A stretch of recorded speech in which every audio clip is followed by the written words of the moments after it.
नमस्कार दोस्तों, मेरा नाम है चिराग कोठी। मेरे साथ है मेरे वरिष्ठ सहयोगी फारूक हैदर भाई। आज हम बात करते हैं बिहार में जो घटना हुई है। काफी दर्दनाक घटना है।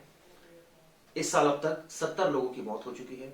41 लोग पिछले 15 दिनों में एक तरह से कहा जाए उनकी मौत हो गई है। सवाल ये उठता है कि जहरीली शराब का जो ये कहर है कब तक बना रहेगा, और क्या वाकई शराबबंदी को लेकर या शराब नीति को लेकर अब सवाल खड़े उठने लगे हैं। क्या वाकई बिहार में ये कहा जाए जो एक लॉबी लगी हुई है कि शराबबंदी जो है वो खत्म हो, उसको बल मिल रहा है। हैदर भाई, किस तरह से देखते हैं इस घटना को, क्योंकि दर्दनाक घटना है। लोगों का मरना अपने आप में कई सवाल खड़े करता है प्रशासन पर भी और उन लोगों पर भी जो इस तरह की शराब पी रहे हैं। देखिए, अनडाउटेडली ये शराबबंदी का जो मामला है वो कई चरणों में इसको समझना होगा। पहला चरण है इसका सरकार का फैसला। सरकार ने ये फैसला अपने दिल पे पत्थर रख के किया 2016 में किया। और दिल पे पत्थर इसलिए रखा क्योंकि करोड़ों रुपए एक्साइज ड्यूटी से आते हैं। बिल्कुल ठीक है, लेकिन नीतीश गवर्नमेंट ने इस बात की परवाह किए बिना कि उनके बजट बिगड़ जाएगा अगर आप वो शराब पे पाबंदी लगाते हैं, उन्होंने ये फैसला लिया। क्यों? क्योंकि उससे अपराध बहुत बढ़ रहे थे। महिलाएं लगातार शिकायत कर रही थी सीएम ऑफिस में कि जो उनके पति हैं वो सारा पैसा शराब में उड़ा देते हैं। तो ये तमाम चीजें थी और इसके बाद ये फैसला लिया गया। दूसरा पहलू है इसका बिजनेस का। बिजनेस, जो लोग शराब का बिजनेस कर रहे थे बिहार में, भले वो आपके जो उनके लिकर शॉप्स हों या फिर जो रेस्टोरेंट या बार होते हैं वो होते हैं, उनका पूरा बिजनेस ठप हो गया। वो लगातार ये कोशिश कर रहे हैं कि कैसे भी करके शराबबंदी जो है वो हटाई जाए। तीसरा पहलू है आम आदमी।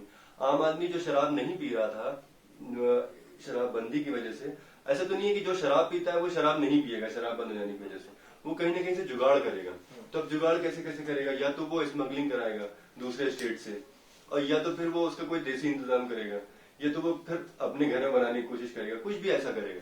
तो जो ये इसमें भी दो चीजें जो आपने बात बोली स्मगलिंग वाली, या तो वो खुद बनाएगा, और खुद बनाएगा तो जहरीली बनाएगा जो बन रही है जिससे लोगों की मौत हो रही है। और अगर बाहर से आएगी, ऐसा नहीं है कि बाहर से बॉर्डरिंग जो नेबरर जो कंट्री कह रहा हूँ राज्य जो है वहां से नहीं आती शराब, सब आती है। लेकिन सवाल ये कि वहां जो सिक्योरिटी फोर्सेज हैं, चाहे वो बिहार पुलिस हो चाहे वहां कोई पैरामिलिट्री फोर्सेज के जवान लगे हो, इसका मतलब चेक एंड बैलेंस है ही नहीं वहां पर। वो इजीली वहां पर चेक एंड बैलेंस हो भी नहीं सकता। देखिए, हम दो स्टेट में रह रहे हैं, हम दो कंट्री में नहीं रहते कि हमारा इंडिया पाकिस्तान जैसा मामला है और हमारी तारबंदी पूरे बॉर्डर पे लगी हुई है।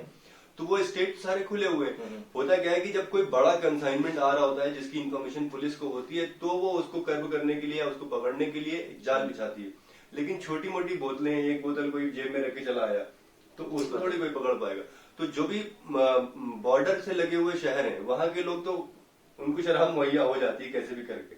लेकिन जो बीच के शहर हैं, जो बिहार के सेंटर में हैं, उन तक शराब नहीं पहुंच पाती है। तो जाहिर सी बात है कि वो किसी बड़े मतलब कंसाइनमेंट के जरिए वहां तक आती है, तो वो नॉर्मली पुलिस उसको पकड़ लेती है। लेकिन वो आ भी जाएंगी तो भी वो बड़े लोगों को मिलेगी जो उसके लिए ज्यादा पैसा देने को तैयार है। लेकिन एक आम आदमी जो मजदूरी करके या दफ्तर में काम करके घर पहुंचा और उसको शराब पीनी ही पीनी है, तो वो इतना अफोर्ड नहीं कर सकता। वो तो फिर क्या करता है, वो देसी शराब की तरफ जाता है। वो देसी शराब जिस तरह से बनती है वो तरीका ऐसा है कि वहां पे बिल्कुल एक्सपर्ट लोग नहीं है। वो नॉर्मल लोग हैं जो देसी चीजों से शराब बनाने की कोशिश करते हैं। नहीं, देसी चीजों से बनाने से भी नुकसान नहीं है, लेकिन अगर उसमें कोई ऐसी चीज केमिकल मिला दिया जाए जो एक्सेसिव हो जाए, यानी उसकी जो मात्रा ज्यादा हो जाए, तो ऑब्वियसली वो डेंजरस होता है। हाँ, तो नशे के लिए केमिकल मिलाए जाते हैं और केमिकल किस मात्रा में मिलना है इसकी जानकारी शायद उन लोगों को होती नहीं है, क्योंकि वो ज्यादा पढ़े लिखे होते नहीं है या इस तरह की चीजें उनको नहीं पता होती हैं। और कई बार उनको शिकायतें आती हैं कि तुम्हारी शराब में मजा ही नहीं था, बिल्कुल नशा ही नहीं आया। तो वो उस चक्कर में क्या है कि ज्यादा केमिकल मिला देते हैं, और ज्यादा केमिकल मिलाने की वजह से फिर वो जहरीली बन जाती है। ये मतलब बड़ी अजीब सी बात है कि नशे के लिए कि किसी को नशा ज्यादा चाहिए तो ज्यादा केमिकल मिला दो, चाहे उसकी मौत ही हो जाए। हाँ, होता है ये। तभी तो भाई जहरीली शराब कोई ऊपर से थोड़ी उतर के आती है। बनाएगा तो इंसान, और बनाएगा क्यों? क्योंकि किसी ने उसको शिकायत की होगी भाई तुम्हारे केमिकल में, तुम्हारी शराब में नशा कम है। लेकिन इस घटना से क्या वाकई सवाल उठता है हैदर भाई, जो सबसे बड़ा सवाल था कि आखिर शराबबंदी क्यों की गई?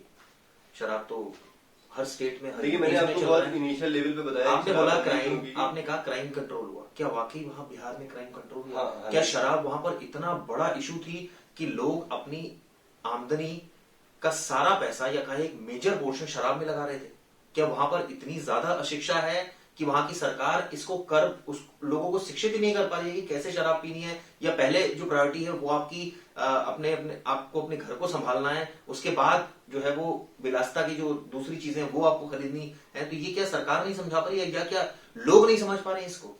देखिए, आपने कहा कि सरकार शिक्षित नहीं कर पा रही। किसी भी स्टेट की सरकार लोगों को ये नहीं बताती कि शराब कितनी पीनी है, कितनी नहीं पीनी, ठीक है? नहीं, बेच तो रही है। हाँ, बेच रही है, तो अगर गलत चीज है तो बेच रही है, इतने अगर गलत चीज है तो बंद कर दें। देखिए, आप सिगरेट बेच रही हैं सरकारें, तो गुटखा बेच रही हैं सरकारें, तो उनको भी मालूम है कि खतरनाक चीज तो है। बंद कर दीजिए, फिर क्यों नहीं कर? लेकिन फिर पैसा कहाँ से आएगा उनको? तो किसी फिर मार दीजिए लोगों को, फिर ये तमाशा कीजिए फिर जो हो रहा है। हाँ, तो फिर देखिए सरकार इसका मतलब मात्रा में लें, कहने का मतलब ये है कि जो चीज लें, चाहे वो गलत चीज भी है, उसको अगर हम एक सही क्वांटिटी में लेंगे तो जैसे आप लेते हैं थोड़ा सही क्वांटिटी। सभी, मैं ये नहीं कह रहा मैं लेता हूं, मैं एक नॉर्मल बता रहा हूँ कि अगर आप एक प्रॉपर प्रोपोर्शन में लें तो कोई दिक्कत नहीं है, लेकिन वहां ऐसा नहीं हुआ।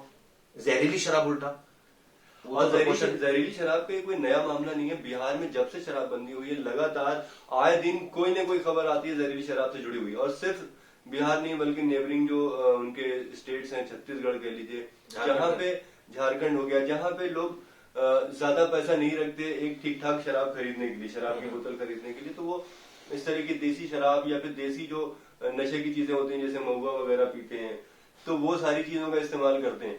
तो इस वजह से उनकी जान पे खतरा ज्यादा रहता है। सरकार को चाहिए या तो भाई आप पूरी तरीके से बंद कर दीजिए, और जो देसी ठेके हैं जहाँ पे देसी शराब बनती है तो उन पे नजर रखिए, उन पे पाबंदी लगाइए। इसमें एक चीज और भी है जो बिहार सरकार का ये स्टैंड है कि ठीक है, हमने एक बहुत बड़े क्राइम को रोकने के लिए अगर छोटे मोटे ये कहा जाए कि अगर कुछ लोग मर रहे हैं या कुछ लोग, तो वो कहते हैं कि हम अगर अपने प्रदेश को शराब में झोंक देते, तो आप सोचिए कि आए दिन रोज क्राइम हो रहे हैं, और रोज अगर इस तरह की घटनाएं हो रही है कि इसके पीछे, क्योंकि पूरा ट्रेंड एनालिसिस किया गया, ऐसे नहीं शराबबंदी की गई बिहार में, पूरा जो क्राइम का ट्रेंड था उसको एनालिसिस किया गया कि भाई क्राइम के पीछे वजह क्या है, क्या वाकई बेरोजगारी है, क्या वाकई लोगों के पास पैसा है लेकिन वो शराब पी रहे हैं इसलिए क्राइम कर रहे हैं, क्या वाकई इसके पीछे कोई और मल्टीपल रीजंस है। जब ये पूरा एकदम रिपोर्ट आई सामने जिसमें क्लियर हो गया कि शराब बहुत बड़ा इशू है यहाँ ये घटनाओं के लिए, तब बंद की गई। एक मिनट, मैं जो बोलना चाह रहा हूँ, ये बंद करने के बाद जो अब ये कहा जाए कि भाई सरकार ने क्यों किया, क्योंकि एट द एंड हमें क्राइम के ट्रेंड को भी समझना होगा। क्या वाकई शराबबंदी से क्राइम कंट्रोल हुआ बिहार में आए दिन अक्सर घटनाएं सुन रहे हैं, तो फिर इसका बंद करने का लॉजिक अगर देखा जाए तो अजीब ही लॉजिक है। हाँ, इस सेंस में जरूर ठीक है कि आपकी हेल्थ को ठीक रखती है, लेकिन इस सेंस में भी गलत है कि रेवेन्यू तो नहीं लाती। देखिए, मैं आपको बताऊं कि ह्यूमन टेंडेंसी होती है कि अगर स्केयरसिटी पैदा कर दिया जाए, जैसे आप फर्ज कीजिए आप पिक्चर देखने गए और आपको ये बताया गया कि पिक्चर के टिकट खत्म हो चुके हैं, तो अब आप किसी भी कीमत पे उसको लेने को तैयार हो जाएंगे, ठीक है, चाहे भले उसकी 100 रुपए की कीमत हो। तो आप किसी ह्यूमन को, आपका कहना नहीं रोकना चाहिए। नहीं, मैं ये कह रहा हूँ कि इस तरह से आप शराब बंद करके आप उसको शराबी होने से रोक नहीं सकते। वो कैसे भी करके पी लेगा जिसको पीना है, आप उसको समझा सकते हैं, ठीक है, क्योंकि एक बार कोई चीज बंद होती है तो इंसान का नेचर होता है कि वो उसको दूसरे तरीकों से हासिल करने की कोशिश करते हैं, उसकी जिद हो जाती है कि नहीं करना ही करना है।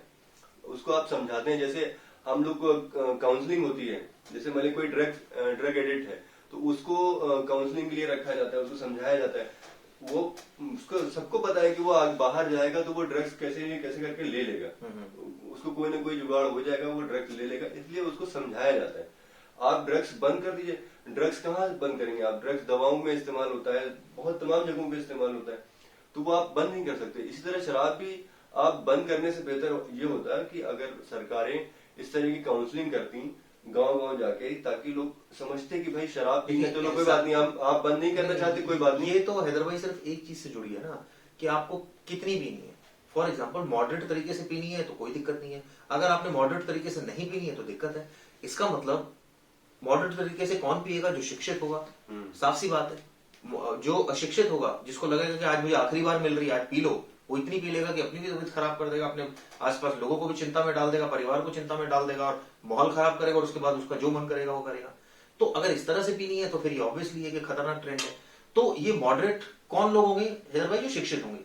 और कहीं ना कहीं इसका सीधा कोरिलेशन एजुकेशन से, अगर वहां एजुकेशन पॉलिसी अच्छी होगी या लोग प्रोत्साहित होंगे अपने आप ही अपने बच्चों को भेजने के लिए, या खुद वो काफी पढ़े लिखे होंगे, तो शायद ये समस्याएं कम है। आप देखिए कई ऐसे जो मेट्रो सिटीज हैं, मैं ये नहीं कह रहा कि बिहार कोई किसी चीज से कम है। सारे आईपीएस आईएएस ऑफिसर्स बिहार के होते हैं। बिहार ने इतना नाम कमाया है, शायद किसी और स्टेट ने कमाया, इसमें कोई दो राय नहीं है।